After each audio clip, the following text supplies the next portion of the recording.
السلام علیکم ورحمۃ اللہ وبرکاتہ۔ بہت سارے لوگوں نے مجھے کمنٹ کر کے بولا کہ آپ جو مدرسے پہ یا اٹیک کر رہے ہیں تو آپ سولوشن کیوں نہیں بتاتے، کیا ہے سولوشن؟ دیکھیے، میں مدرسہ پہ اٹیک کرنا میرا کوئی ذاتی دشمنی نہیں ہے۔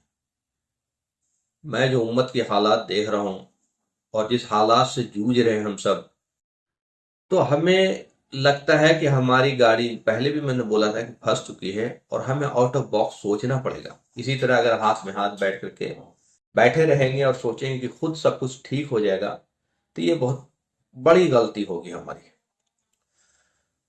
ڈاکٹر اسرار احمد رحمۃ اللہ علیہ، ایک بار ان کا ویڈیو میں دیکھ رہا تھا، تو انہوں نے اس میں کہا کہ اسلام میں جو مولوی ہے یہ ایک پروفیشن بن چکا ہے، جیسے پاپائیت ہوتا ہے، جیسے برہمنزم ہوتا ہے، کہ بھائی جو پادری کہیں گے وہی فائنل ہے، جو یہ پروہت کہیں گے وہی فائنل ہے۔ اسلام میں پاپائیت کا یا برہمنزم والا آئیڈیا، کنسپٹ نہیں ہے۔ اسلام میں ہر مسلمان کیپیبل ہے، ہر مسلمان جو نماز پڑھتا ہے وہ نماز پڑھا بھی سکتا ہے۔ یہ الگ بات ہے کہ ہم نے ایک ایسا تصور، ایک ایسا امیج بنا دیا ہے کہ بالکل جو ایک پروہت کا، ایک ججمان کا امیج ہم بنا چکے ہیں۔ اور یہ بات ہو سکتا ہے بہت سارے لوگوں کو کھٹ کے کہ بھائی یہ کیا بول رہے ہیں، ایسا تو نہیں ہے، لیکن ایسا ہے۔ آپ اگر غور کریں گے، آپ ان کے ایٹیٹیوڈ دیکھیں، ان کا بات دیکھیں، ان کا اپروچ دیکھیں لوگوں کے ساتھ، اور وہ جس طرح سے ان کا ایک طرح سے حلیہ ڈریس اپ بالکل الگ، ڈفرینٹ دکھنے کا، تو لگتا ہے کہ جیسے وہ الگ ہیں، عوام الگ ہے۔ تو یہ کہیں نہ کہیں جھلکتا ہے کہ ہمارے یہاں وہ چیزیں آ گئی، اور یہ حقیقت ہے۔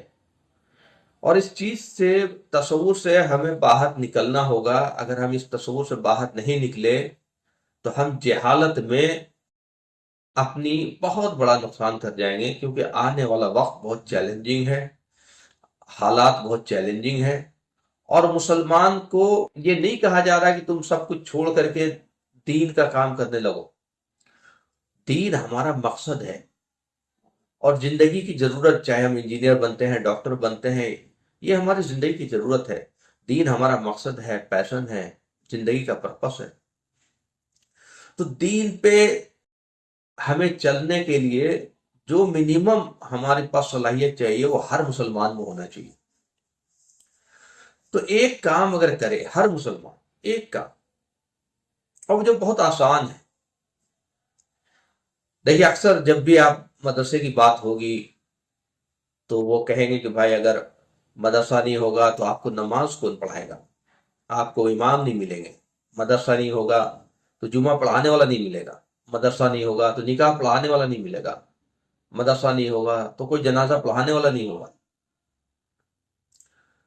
دیکھیے، مدرسہ کا کنٹریبیوشن سے انکار نہیں کیا جا سکتا، لیکن وقت کے ساتھ چیزوں کو اپڈیٹ ہونا پڑتا ہے۔ جس زمانے میں مدرسہ کھلا ہوگا اور اس کی ضرورت سمجھی گئی، لیکن وہ وقت کے ساتھ اپڈیٹ، اور وقت کے ساتھ ہمیں اور جو چیلنجز ہیں اس کو فلفل کرنے کے لیے آج جو جہاں پہ سسٹم آ کے پھنس گیا ہے، وہ لگتا ہے کہ کہیں نہ کہیں ہمیں چیزوں کو غور کرنے کی ضرورت ہے۔ ہر مسلمان اگر 4 کام کر لے، جو بہت آسان ہے، ایک 30واں پارہ کا حفظ کر لے، جو پاسبل ہے، مشکل نہیں ہے۔ ایک پارے کا حافظ تو کہلائے گا۔ 30واں پارہ کا حفظ کر لے۔ اگر وہ نہیں کر سکتا تو 20 چھوٹی صورتیں یاد کر لے اور 5-6 بڑی صورتیں یاد کر لے، لیکن کوشش کرے کہ ایک پارہ، جن کی زیادہ صلاحیت ہو 2 پارہ، 29-30 پارہ، لیکن 30 پارہ کم سے کم حفظ کر لے۔ دوسرا، جمعہ کا ایک خطبہ وہ حفظ کر لے، یاد کر لے۔ مشکل سے 2-4 دن لگیں گے، 1 ہفتہ لگیں گے، اس کو رٹ جائے۔ جمعہ کا خطبہ، ایسے جمعہ کا خطبہ میں یہ فاؤنڈیشن نہیں ہے کہ آپ وہی پڑھیں رٹا رٹایا، لیکن میں کہہ رہا ہوں کہ رٹ جائیں for the sake of confidence, ورنہ آپ جمعہ میں کچھ بھی بول سکتے ہیں۔ اس میں قرآن کی آیتیں ہوں، رسول اللہ صلی اللہ علیہ وسلم پہ درود ہوں، اور کچھ مسائل ہوں، قرآن سے حالات حاضرہ پہ بات ہو، لیکن ایک کم سے کم خطبہ رٹ جائیں جمعہ کا۔ تیسرا، نکاح کیسے پڑھایا جاتا ہے یہ سیکھ لیں، اور نکاح کا خطبہ رکھ لیں، مین خطبہ ہی ہے۔ باقی تو آج کل آپ چیزوں کو بالکل نکاح پڑھاتے ہوئے دیکھا تو آپ کو معلوم ہے، خطبہ رکھ لیں آپ۔ جب نکاح میں خطبہ رکھنے میں آپ کو 1-2 دن سے زیادہ نہیں لگے۔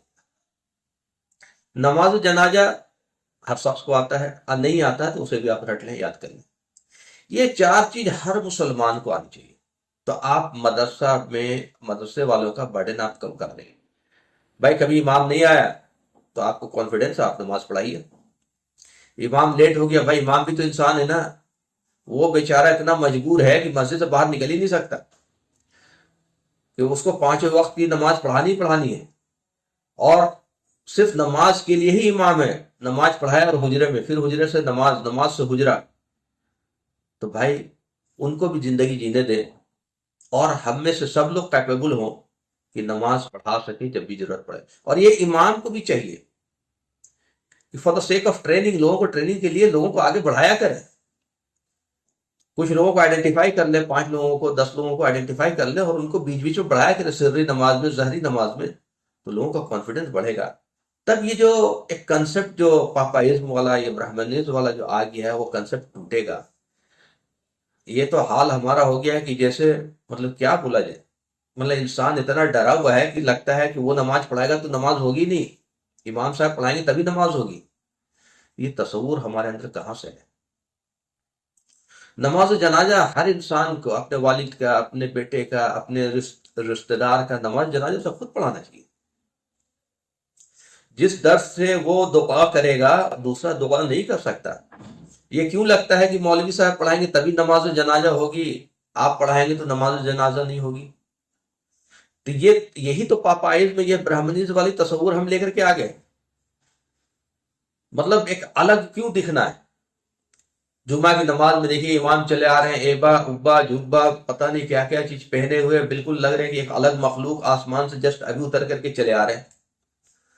رسول اللہ صلی اللہ علیہ وسلم ہجرت کے بعد، مکہ سے جب ہجرت کر کے رسول اللہ صلی اللہ علیہ وسلم اور ابو بکر صدیق رضی اللہ تعالیٰ عنہ جب مدینہ پہنچے ہیں، تو لوگوں کی بھیڑ تھی ان کے انتظار میں دیکھنے کے لیے، لیکن وہ پہچانتے نہیں تھے رسول اللہ صلی اللہ علیہ وسلم کو شکل سے۔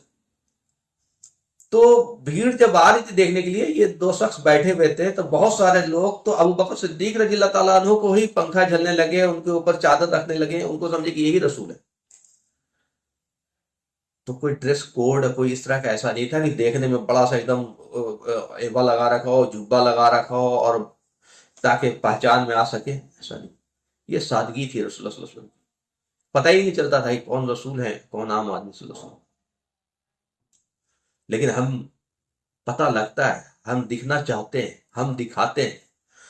پھر یہ تو ہر مسلمان کو ہو گیا۔ اب آپ بچوں کو ٹیوشن لگاتے ہیں، آپ دین سکھلاتے ہیں، ناظرہ پڑھاتے ہیں، قرآن پڑھنے کو سکھاتے ہیں، تو تجوید کے ساتھ قرآن پڑھنے کو سکھائیں، تجوید کا فائدہ بھی سکھائیں، اور ناظرہ کے ساتھ ساتھ بچوں کو اردو بھی سکھائیں، جس سے بھی آپ پڑھاتے ہیں۔ اگر اسکول میں سکھائیں تو اچھی بات ہے، ان کا آپ اردو سکھائیں۔ ہر بچے کو ایک اما پارا ضرور حفظ کرا دیں، بچپن میں بہت آسان ہے، بڑے میں ہو سکتا ہے ہمارے لیے دقت ہوتی ہے، بچپن میں بہت آسان ہے، ایک پارا کا حافظ آپ ضرور بنائیں اپنے بچے۔ جمعہ کا خطبہ ان کو رٹا دے، زندگی میں ضرورت پڑے نہ پڑے اسے رٹا ہوا ہوگا، کبھی بھی وہ کانشیس مائنڈ میں اس کو ایک چیز رہے گا کہ مجھے جمعہ کا خطبہ آتی ہے، کبھی ضرورت پڑا تو میں جمعہ کی نماز پڑھا سکتا ہوں۔ ایک بار رٹا ہوا آدمی تو کبھی بھی ذہن میں بات بھول بھی جائے تو پھر بھی ترنت ریوائز کرے گا۔ نکاح کا خطبہ رٹا دو بچوں کو، بھائی اسے جب بھی سوال کرے کیوں رٹ رہے ہیں، بھائی رٹ لو، زندگی میں کام آئے گا۔ نماز و جنازہ اس کو بتا دیں، رٹا دیں بڑھیا سے۔ تو ان کے علاوہ آپ کو کہاں ضرورت پڑے؟ تو یہ املگمیشن بہت ضروری ہے۔ یہ 2 ڈیفرنٹ سیکٹ بن چکے ہیں، ایک علماء، ایک غیر علماء، ایک عالم اور ایک جاہل۔ یہ جو ہم نے بنا دیا ہے نا، یہ بڑا خراب ہے، اور اس کی وجہ سے اسلام بہت پیچھے جا رہا ہے۔ دیکھیے اسلام کو اور مسلمانوں کو جتنا گرنا تھا گر چکے، جتنے فرقہ بازی کرنا تھا کر چکے، جتنے فرقہ بنانے تھے بنا چکے، جبکہ اللہ کہہ رہا فرقہ مت بناؤ، لا تفرقوا۔ تو اب یہاں سے مسلمان کا باؤنس بیک ہی ہونا ہے، اب اور گرنے کی گنجائش ہے نہیں۔ تو باؤنس بیک ہونے کی جو انڈیکیشن ہے، جو سگنیفیکنس ہے، وہ لوگوں کی قرآن میں رغبت دکھ رہا ہے۔ لوگ قرآن سمجھنا چاہتے ہیں، پڑھنا چاہتے ہیں، غور و فکر کرنا چاہتے ہیں اور کر رہے ہیں، سیکھ رہے ہیں، طرح طرح کے کورسز اور ٹریننگ اور آن لائن کورسز لوگ کر رہے ہیں، یہ لوگوں کا انٹرسٹ بتاتا ہے۔ اور جب قرآن عوام میں آ جائے گی تو انشاءاللہ چینجز آئے گا، انشاءاللہ آپ دیکھیں گے چینجز بہت جلدی آئے گا، لوگ سوال کرنے لگیں گے، لوگوں کا ذہن کھلے گا، لوگ انٹیلیجنٹ مسلمان بنیں گے، لوگ جو ہے اسمارٹ مسلمان بنیں گے، لوگ مسلمان حقیقی مسلمان بنیں گے جیسا مسلمان بننے کا حق ہے۔ تو ہم اور آپ آج سے کوشش کریں، اپنے لیے بھی، اپنے بچوں کے لیے بھی، کہ کم سے کم 4 کام: قرآن کا ایک پارہ حفظ کرانا، جمعہ کا خطبہ کا حفظ کرانا، نکاح کا خطبہ کا حفظ کرانا، نماز جنازہ کو بڑھیا سے رٹا دینا، یاد کرا دینا، تو انشاءاللہ آپ چینجز محسوس کریں گے۔ وآخر الدعوانا والحمدللہ رب العالمین۔